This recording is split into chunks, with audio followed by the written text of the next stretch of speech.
I am recording this intro like 2 hours after the original video, bro. So when it's completely daytime in like 3 seconds, don't worry about it. Don't worry about it, bro. I want to give away Pokemon Scarlet and Violet. Yes, sir, bro. I'm giving away 2 copies of Pokemon Scarlet and Violet.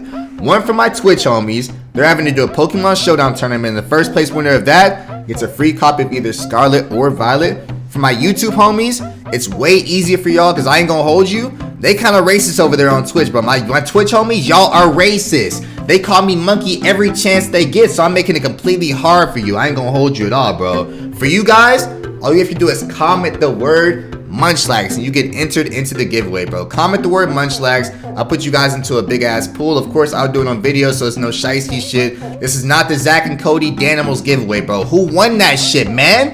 Who won the Zach and Cody sweepstakes? Not a goddamn soul, because they did that shit for fucking fake, my nigga. That shit was not goddamn real. So yes, comment the word Munchlax down below. I'll enter you in, and then of course the next video I'll do it for the fucking pool, and whoever wins that shit, I'll send it to you. But please make sure that you have either Instagram, Discord, or Twitter, just a way that I can get a hold of you and send you the redeem code, or Cash App or PayPal so I can just send you the $63, but you gotta have something like that so I can get it to you. But yes, 2 giveaways, one on Twitch. If you guys want to join the Pokemon Showdown tournament, sure, I'll put the registration thing down below. You can go ahead and sign up for that. And if you feel shiesty enough, my nigga, go play the Pokemon Showdown tournament. But if you feel you are lucky, my nigga, then enter into this one. Comment Munchlax. Of course, let's get on to the video. Love you guys. I love proving that I love you guys.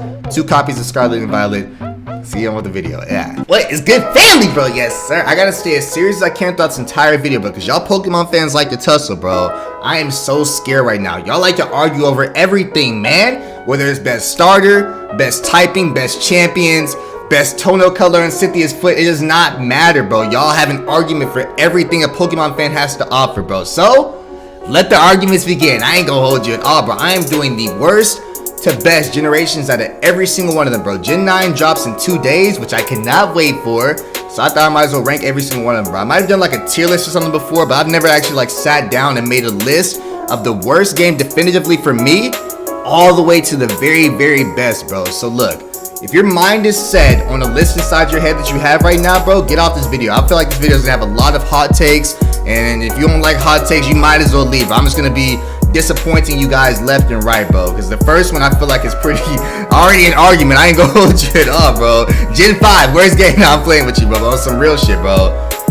A lot of hot takes. If you have a set mindset, this is not the video for you, but if you can be persuaded, let's go ahead and get this started, bro. So the worst game definitively for me, bro. It's probably not that big of an argument as I hyped it up to be, but Gen 1 is probably the worst Pokemon game in my opinion, bro. It's just like it's absolutely the definition of bland, bro. Like that game needed a remake terribly bad, bro. Like there's just no color to it.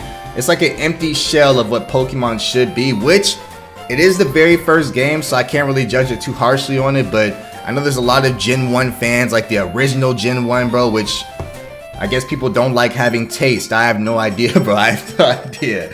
But yes, I went back and played it a couple days ago. It's just it felt empty to me, bro. Like the storyline, there was nothing really there. Of course, Red is inside the game, but other than that, it's just a colorless, lifeless Pokemon game, bro. Which leads me into the second worst game in my opinion, bro, which is Gen 2. It's the exact same thing with color. It's just nothing changes, bro. All they did was add a little like yellow hue to it, a yellow hue. That's the only thing that really changed to Gen 2, bro. But yes, they do have an entirely new region. Of course, it does go back to Generation 1 after the post-game, which is actually, I give it credit, bro. I give it credit, bro. You can go back to Gen 1 post-game after you beat the entirety of Gen 2, which I absolutely respect, bro. But it just feels like, it feels so lifeless, bro. Like the first 2 generations, I feel like Pokemon was trying to gain their footing on what to do. Like Generation 1, it didn't even have special attacks or special defense, nothing. It just had basic moves, absolutely. Like there's nothing good about it, honestly. And then Gen 2, they finally add that stuff. But it's like there's no direct option, there's no direct route on what to actually do. You just kind of walk around. I'm pretty sure Gen 2 is the only thing where you can like fight the 5th gym if you really wanted to. It's like an open world 2D game. I don't even know how to explain it, honestly. But yeah, Gen 2 is my second worst game. And that leads me into my third worst game, which is, unfortunately, stick with me though, Gen 7, Sun and Moon. I have come on here a lot to say that Gen 7 is phenomenal. which is why I'm doing this, bro. You're gonna see me go back to a lot of like the part 2s of generations, bro. Of course we have like, yes, Diamond, Pearl, but we really care about Platinum. So I'm gonna be calling it like 0.5 or just the actual name of it, bro. So I do not really mess with Sun and Moon. It kind of just feels like a straightforward gameplay. You can kind of guess everything that's gonna happen. They introduced a lot of stuff. The Z moves are pretty unique. I like the aspect of it, but I just feel like they build upon the world a lot better and the characters a lot better inside Ultra Sun and Moon, which was way later down this list. But just basic Sun and Moon, which is Gen 7, is gonna be number 3 on my list for the worst Pokemon game, unfortunately. But of course, like I said, I will be splitting it into like 0.5s if the game needs to, bro. Like, I'm not gonna count Diamond and Pearl in the same generation as Platinum, because it's like a entirely different game, bro. If you play them, you know exactly what I'm talking about, bro. But yes, that does lead me into the 4th worst game, which is Gen 4 Diamond and Pearl, bro. Matter of fact, throwing Heart Gold and Soul Silver in there too, bro, which is probably gonna be the first hot take. I do not mess with Heart Gold and Soul Silver, bro. Like, the fact that okay, let me explain it a little bit better. I liked it when it first came out. Whenever Heart Gold and Soul Silver first dropped, I absolutely loved it, bro. I was like, whoa, your Pokemon can follow behind you. That's so cool. That's so unique. And you can go back to the other region before this. That's so wild to me, bro. And everything looks so cool and spectacular. But then I played an actual Pokemon remake where they actually tried to make it a real remake, and my mind was blown, bro. So like, having played something of a remake that's extremely good compared to what Heart Gold is supposed to be, I can't give Heart Gold that much points, bro. I really can't, bro. Like, Heart Gold honestly is a worse remake to me than BDSP. Like, that's just my truthful, honest opinion to me. At least they went in there and like changed it into like chibi art and redid everything, bro. For Heart Gold, it just seemed like they added a Pokemon falling behind you, and that's literally it, bro. Like, they didn't really change anything other than that. Very dope games, but I cannot put them that high, bro. It's supposed to be a remake. It just didn't accomplish that well of a remake to me, bro. Like, go back and play Ruby, and then play Omega Ruby, and then come back and tell me that Heart Gold is an amazing remake, bro. It's just not, bro. Omega Ruby is, and we'll get to that way later down the list, but that shit is nowhere near this shit, bro. But look, number 7 on my list. Terrence, are they gonna be mad at this hot take? Are they gonna be mad at this? Well, don't even know what that means. What? You sound like Ganondorf, nigga. What the fuck are you talking about? Gen 8. Gen 8 is probably number 7 on my list, bro. Most definitely number 7 on my list. It is a very good game. Let me go ahead and preface that with everything I'm about to say right now. Hop, I am one of the few that love Hop as a character, bro. Like, the fact that they gave him actual emotion, they gave him an entire depression arc, bro. Like, he got beaten, of course, by BD or Bidet or whatever it is, that dumbass toilet ass name. The fact that he got beat by him and he actually goes through a whole thing where like he wants to retire and then comes back into it and you have to fight him in the championship, that is absolutely fire to me, bro. I wish every rival had that like level of humanization to it. I don't even know if that's like an actual word, but I know personification is a word. Things that act human-like, bro. So I guess I'm gonna go and use that word on him. Like, he was the closest to a human character that we've had in a long time, bro. Like, Hop, he went through depression, sadness, happiness. He was always jumping around and running around. Like, he's like a Barry from Gen 4, but like just like way better on some real shit.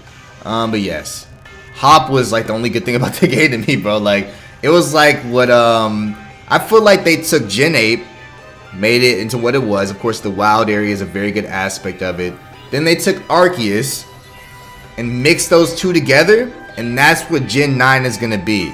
So that's why I'm rating Gen 8 as, bro. It's gonna be like a stepping stone into something that will be amazing, bro. I'm not calling it a bad game. I'm just saying that you have to have a shitty drawing before you get your Picassos. Like, you have to have something to build off of before you get something entirely amazing, which I think is what Gen 9 will be, bro. So that's why I'm giving Gen 8 such a low ranking at number 7, unfortunately. But that brings us into an even bigger hot take, bro. At number 6, we have Gen 6, bro. Unfortunately, bro. I've come on here a lot to say that I really do not mess with Gen 6 that much. Like, it's not a secret whatsoever, bro. It's not. Let me go ahead and explain exactly why I don't like it, because I know you niggas are already down in the comment section. But megas! Like, I don't care about that, bro. Like, megas are a phenomenal aspect to a game. I love megas. Megas is not the problem that I have with Gen 6. It's the everything else that's inside Gen 6, bro. Like, Champion, let's all admit it, I don't even know what her name is, bro. Deantha, I'm pretty sure is what her name was. The most forgettable champion known to man, bro. I'm pretty sure everybody beat her first try. There's nothing unique or spectacular about her like Cynthia has, like Lance has, like every other champion you can name, and actually name something notable about them except Deanna. Do we even like learn anything about her before we fight her? We just go in there and she's just automatically there, but like there's nothing spectacular about fighting her. The champion is trash. The fact that we have 25 rivals and every single one of them really don't amount to anything inside the gameplay. Like sure, they're all there. I don't know what they were trying to do with the aspect of like adding 5-6 rivals you have to fight every 3 seconds, bro. Like you gotta fight them more than you gotta fight Sharon inside Gen 5, and he was showing up every damn second, bro. He was always there. Like you went to a new route, you'd be like, oh well, I guess it's time for our round 10. Like nigga, no, dog, absolutely fucking not, bro. But yeah, no point in adding 7 rivals. There's really no point whatsoever. And then the fact that I feel like the entirety of Gen 6 was just weighed all the way down by Tierno's fat ass. I ain't gonna hold you at all. Yes, you catching strays inside this series video too. You're weighing the entire series down as itself, my nigga, bro. Like I should have put this shit way lower, honestly, bro. You weigh 2 tons. Go work out. Every time we see you, always running somewhere, but then you gain weight in the next scene. How the fuck does that work, bro? Bro, some real shit, bro. Like rivals, I do not like. Champion, I don't like. Storyline, whack as hell. You got those 2 Power Rangers following you around everywhere. I do like the art style and the 3D aspect of the game. I do like that. I will give you that 100%. Everything else, I cannot stand about Gen 6, bro. Megas, spectacular. I'm not talking about Megas whatsoever. Imagine this, though. Imagine this. Take Megas out of Gen 6, put Megas inside Gen 5. That might be the best Pokemon. That might be the best game Nintendo has to offer if you put Megas inside Gen 5. Give the starters inside Gen 6 to Gen 5, bro. That would be amazing. And then Gen 6 would literally have nothing. If you took the starters and the Megas out of Gen 6 and gave it to Gen 5, what is there like about it? Absolutely fucking nothing, bro. Like really ask yourself. Like no notoriety characters inside there, no good champion, there's nothing, and there's no good gym leaders. Everything is just a breeze, bro. It's like an easy pick-me-up game. Like I'm really just sitting here and talk about like how bad Gen 6 is all day, because like you people, let me calm down on that. I'm not racist or anything, bro, but you guys like to hype up Gen 6 more than anything. I really think it's just a trash game, bro, which is why I'm putting it so low on the list. And that's also, stick with me, why I'm taking Ruby and Sapphire out of Gen 6, bro, and adding it way later. So I'm not even talking about Omega Ruby and Alpha Sapphire whatsoever. I'm moving that lower down on the list. I'm only counting X and Y ranked at number 6, bro, which brings us into the top 5, bro. So top 5, we have Ultra Sun. I honestly thoroughly enjoy Ultra Sun as a Pokemon game. I don't know why people try to discredit it. I don't know why people hate the game so much. It literally makes no sense to me why people do not like Ultra Sun as a game, bro. Like people, they'll shit on it and call it worse than like Generation 1 and 2 for no reason, bro. Like sure, they did take out gym leaders. Sure, the Elite Four is like being built and restructured, but I think it like all adds into the story that this is a completely different universe that we've never seen before. Like Pokemon fans are constantly asking for new stuff, but then when they provide us new stuff, y'all hate it. It makes no sense, bro. Like we constantly, I see y'all all the time, bro. Like why is Pokemon so linear? It's always the same storyline in every single game. Why don't they ever switch it up? They switched it up for Ultra Sun and Moon, and you guys hated it. I see nothing but hate for that game all the time, bro. Like they have the island leaders, amazing aspect. They added in the Ultra Beast, amazing. Everything about this game is just, it's different and lovable, bro. Not to even start on the homie Hal. You can't talk about Gen 7 without talking about Hal whatsoever, bro. The ultimate Riz god. I don't know. It was a joke at first that he just had ample Riz and was able to just talk to any girl he wanted.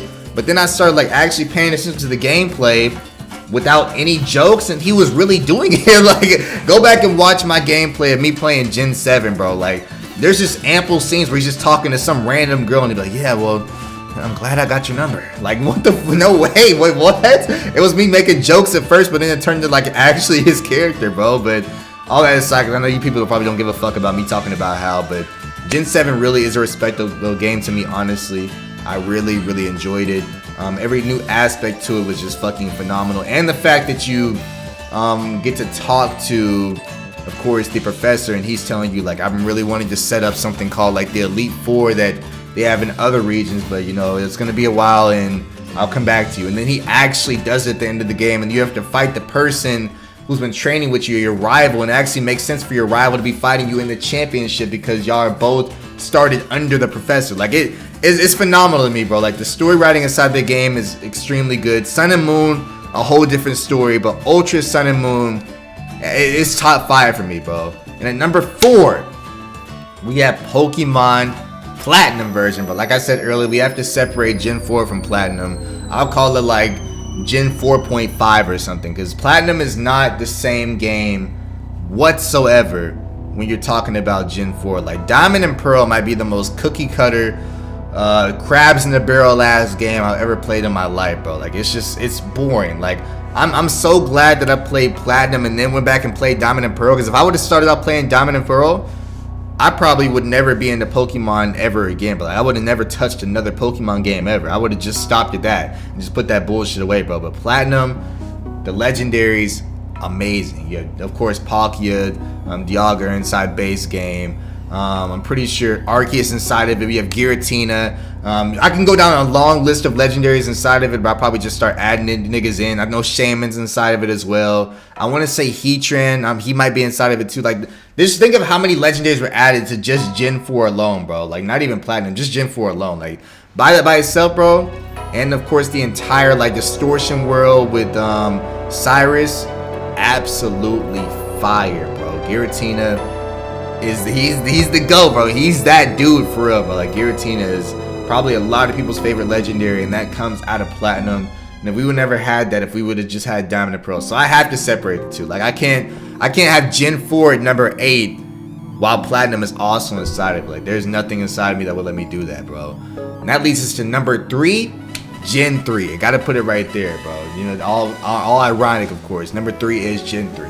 But yes, Emerald, Ruby, everything about it is just fire, bro. Like, there's nothing wrong with Gen 3. Like, I'll go into a ledge and say that these top 3 probably all equal, bro. Like, next 3 things I'm about to say, bro, are all like on equal standing. Of course, there's some things that may put one ahead a little bit, but it's all equal to me, honestly. Like, there's nothing wrong with these next 3 that I'm about to say, bro. Like, everything about the storylines, everything about the characters, everything about the starters, everything is just absolutely phenomenal, bro. Which, of course, Gen 3, I've said before, has the only perfect starter lineup that everybody fucks with. Of course, you have Mudkip, you have Trico, and you have fucking Torchic, bro. Like, nothing is wrong with those 3. They evolve into something that everybody likes with Swampert, Blaziken, and Sceptile. The Mega Evolutions are fire inside Omega Ruby, bro. Like, everything is fire inside Gen 3, bro. Like, everything is untouchable, of course. And then when you add Emerald onto it, this is the only one where I think it was okay to leave Emerald inside just the regular base Gen 3 instead of making like a 3.5 or some shit, because like they're all good throughout. Like, Ruby was good by itself, and then they made Emerald, which was even better, bro. Like, nothing was wrong with Gen 3. I think Pokemon may have, like, they could have peaked at Gen 3 and nobody would probably give an argument to it. Like, there'll only be a couple of people that maybe push back a little bit, bro. But of course, these next 2 would be the only ones that would come and like completely, of course, like eclipse the next one. So next one, we have number 2, Omega Ruby and Alpha Sapphire. Like, you have to have Gen 3, and then that one is like directly above it, bro. Either that or on the same playing field. But yes, this is what a remake should be, 1000%. Like, the fact that Omega Ruby is at my number 2 spot is absolutely insane to me, bro. Like, this is what a remake absolutely 1000%. It shouldn't be a Brilliant Diamond. It shouldn't be fucking Heart Gold Soul Silver. That's what I was talking about, bro. Like, go back and play Heart Gold Soul Silver and then play the original ones. Like, nothing really changes. But then you have Omega Ruby compared to Ruby, and they added Megas. The storyline switched up a little bit. Everything just feels more personal. Everything feels more connected. Everything about Omega Ruby is fucking phenomenal.